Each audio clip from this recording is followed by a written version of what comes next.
ഇറാനെതിരായ US-ഇസ്രയേൽ യുദ്ധത്തിൽ 40 ദിവസം കൊണ്ട് അമേരിക്കയ്ക്ക് കുറഞ്ഞത് 42 യുദ്ധവിമാനങ്ങളെങ്കിലും നഷ്ടപ്പെട്ടതായ റിപ്പോർട്ടുകൾ പുറത്തുവരുന്നു. Pentagon, United States central command, പ്രതിരോധ മാധ്യമങ്ങൾ എന്നിവയിൽ നിന്നുള്ള വിവരങ്ങൾ ഉപയോഗിച്ച് US കോൺഗ്രസിനായി തയ്യാറാക്കിയ റിപ്പോർട്ടിലാണ് ഈ വിവരങ്ങൾ. ഓപ്പറേഷൻ എപ്പിക് ഫ്യൂറി എന്ന് പേരിട്ടിരിക്കുന്ന സൈനിക നടപടിയുടെ ആദ്യഘട്ടത്തിൽ മാത്രം US-ന്റെ അത്യാധുനിക ഫൈറ്റർ ജെറ്റുകളും ഡ്രോണുകളും ഉൾപ്പെടെ 42 വിമാനങ്ങൾ ഗുരുതരമായി തകർന്നതായി റിപ്പോർട്ട് വ്യക്തമാക്കുന്നു. US സെൻട്രൽ കമാൻഡിന്റെയും പെന്റഗണിന്റെയും ഔദ്യോഗിക വിവരങ്ങൾ വിശകലനം ചെയ്താണ് റിപ്പോർട്ട് തയ്യാറാക്കിയിരിക്കുന്നത്. നിരീക്ഷണത്തിനും മിസൈൽ ആക്രമണത്തിനും ഉപയോഗിക്കുന്ന അത്യാധുനിക ഡ്രോണുകളായ MQ-9 റീപ്പർ ഡ്രോണുകൾ 24 എണ്ണമാണ് US-ന് നഷ്ടപ്പെട്ടത്. വായുവിൽ വെച്ച് ഇന്ധനം നിറയ്ക്കുന്ന വിമാനങ്ങളായ KC-135 സ്ട്രാറ്റോ ടാങ്കർ 7 എണ്ണവും തകർന്നു. ലോകത്തിലെ ഏറ്റവും നൂതനമായ 5ാം തലമുറ സ്റ്റെൽത്ത് ഫൈറ്റർ ജെറ്റായ F-35A ലൈറ്റനിംഗ് സെക്കൻഡ് ഒരെണ്ണവും നഷ്ടപ്പെട്ടു. പ്രത്യേക വ്യോമസേന ഓപ്പറേഷനുകൾക്കുള്ള വിമാനമായ MC-130J കമാൻഡോ 2 2 നഷ്ടപ്പെട്ടതായി റിപ്പോർട്ട് വ്യക്തമാക്കുന്നു.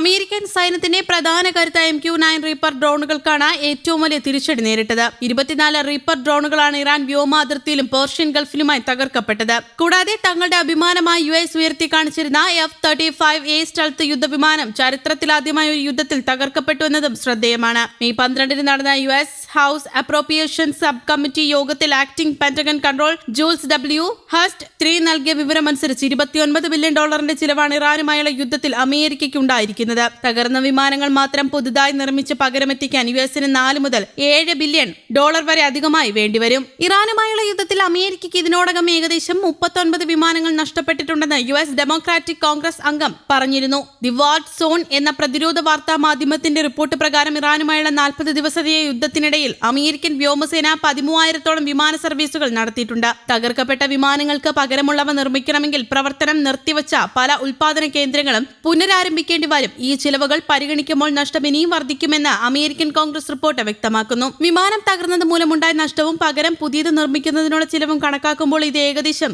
$700 കോടി അധികം വരുമെന്നാണ് വിദഗ്ധർ വിലയിരുത്തുന്നത്. ഫെബ്രുവരി 28-നാണ് അമേരിക്കയും ഇസ്രയേലും ഇറാനെതിരെ യുദ്ധം ആരംഭിച്ചത്. ഇതേ തുടർന്ന് പശ്ചിമേഷ്യയിൽ അമേരിക്കൻ സൈനിക താവളങ്ങൾക്ക് നേരെ ഇറാൻ മിസൈലുകളും ഡ്രോണുകളും ഉപയോഗിച്ച് തിരിച്ചടിച്ചു. ഹോർമോസ് കടലിടുക്ക് അടച്ചതോടെ യുദ്ധത്തിലെ ആഘാതം ലോകമാനം വ്യാപിച്ചു. ഈ ആക്രമണത്തിൽ ഇറാന്റെ പരമോന്നത നേതാവ് ആയത്തുള്ള അലി ഖമനേയി ഉൾപ്പെടെയുള്ള പ്രമുഖർ കൊല്ലപ്പെട്ടിരുന്നു. ഇറാന്റെ വിദേശകാര്യമന്ത്രി Sayyid Abbas Araghchi CRS report X പ്ലാറ്റ്ഫോമിൽ പങ്കുവച്ചിട്ടുണ്ട്. ഏപ്രിലിൽ പ്രഖ്യാപിച്ച വെടിനിർത്തലിന് മുൻപ് 2 മാസത്തെ പോരാട്ടത്തിലൂടെ ഇറാൻ മികച്ച സൈനിക പാഠങ്ങൾ ഉൾക്കൊണ്ടിട്ടുണ്ടെന്നാണ് അദ്ദേഹം പറഞ്ഞത്. ട്രംപ് ഇറാനെതിരെ വീണ്ടും സൈനിക നടപടി ആരംഭിച്ചാൽ US സൈന്യത്തെ കാത്തിരിക്കുന്നത് കൂടുതൽ വലിയ സർപ്രൈസുകളായിരിക്കുമെന്നും അദ്ദേഹം മുന്നറിയിപ്പ് നൽകി. വീണ്ടും ഒരു യുദ്ധമുണ്ടായാൽ കൂടുതൽ US യുദ്ധവിമാനങ്ങൾ തകർക്കാൻ സജ്ജരാണെന്ന മുന്നറിയിപ്പുമായി ഇറാൻ വിദേശകാര്യമന്ത്രി അബ്ബാസ് അരാഗ്ചിയാണ് രംഗത്തെത്തിയത്. സമാധാന കരാറിലെത്താൻ ഇറാൻ ഇനി 2-3 ദിവസത്തെ സമയം മാത്രമാണുള്ളതെന്ന US പ്രസിഡന്റ് ഡൊണാൾഡ് ട്രംപിന്റെ അന്ത്യശാസനത്തിന് തൊട്ടു പിന്നാലെയാണ് ഇറാന്റെ പ്രതികരണം. ഇറാനുമായുള്ള യുദ്ധത്തിൽ കോടിക്കണക്കിന് ഡോളർ വിലമതിക്കുന്ന ഡസൻ കണക്കിന് വിമാനങ്ങൾ അമേരിക്കയ്ക്ക് നഷ്ടപ്പെട്ടതായി സമ്മതിക്കുന്ന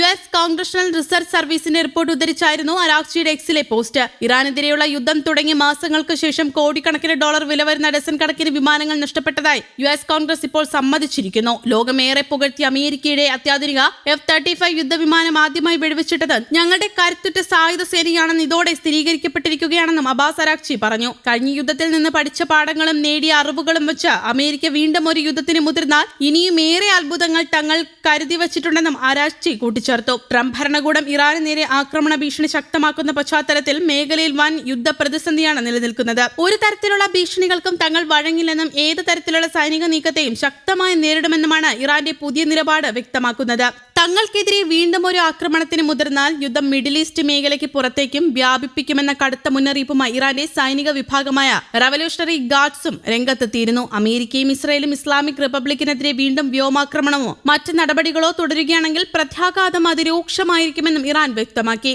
റവല്യൂഷണറി ഗാർഡ്സിന്റെ ഔദ്യോഗിക വാർത്താ വെബ്സൈറ്റിലാണ് ഈ വിവരങ്ങൾ ഉൾക്കൊള്ളിച്ചിട്ടുള്ളത്. News desk, Kerala Kaumudi.